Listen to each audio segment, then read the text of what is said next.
Breaking, nightmare and Korea scenario confirmed, it happening. Tensions with North Korea have ramped up since President Trump made it clear he would not accept their nuclear activities or threats against the United States. Months have gone by with plenty of threats from North Korea, but no missile activity until this week. In a television broadcast, North Korea state media announced that the country had successfully launched their most advanced intercontinental ballistic missile ICBM into Japanese waters. As CNN reported, the missile has the capability to hit anywhere on U.S. mainland. The launch was directly ordered by Kim Jong-un, ending the nation's 2-month missile testing hiatus. The missile was reportedly topped with a super-large heavy warhead and deemed the Hwasong-15 missile. The Hwasong-15 achieved the highest altitude of any North Korean missile, and was described as the country's most powerful ICBM.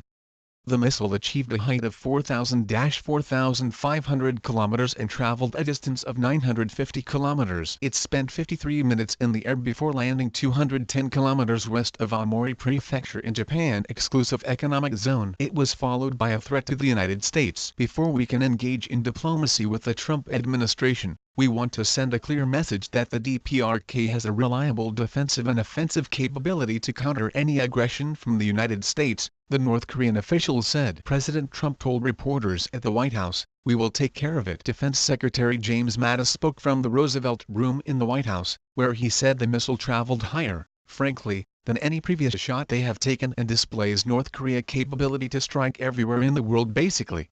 Mr. Mattis added, "The bottom line is, it's a continued effort to build a ballistic missile threat that endangers world peace, regional peace and certainly the United States." The missile traveled in an arc, but had it traveled on a standard trajectory, it could have achieved a distance of 13,000 kilometers (8,100 miles). Scientists concur that the missile could reach anywhere in the continental United States. Adam Mount, of the Federation of American Scientists, stated, "Today's test proves that Pyongyang still feels able to test at will."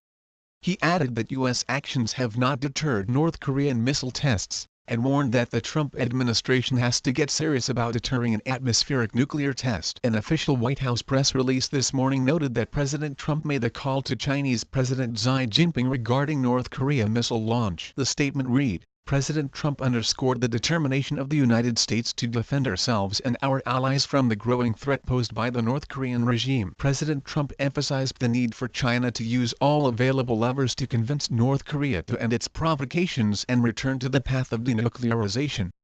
Another press release noted another call between President Trump and South Korean President Moon Jae-in. Both leaders underscored the grave threat that North Korea's latest provocation poses not only to the United States and the Republic of Korea, but to the entire world. President Trump and President Moon reaffirmed their strong condemnation of North Korea's reckless campaign to advance its nuclear and ballistic missile programs, noting that these weapons only serve to undermine North Korea's security and deepen its diplomatic and economic isolation. Hopefully, U.S. relations with China and South Korea can put some pressure on North Korea. North Korea missile launch, coupled with repeated threats against the U.S., show that they have no intention of a peaceful relationship with the U.S. Tensions can only build for so long before it escalates into something dangerous.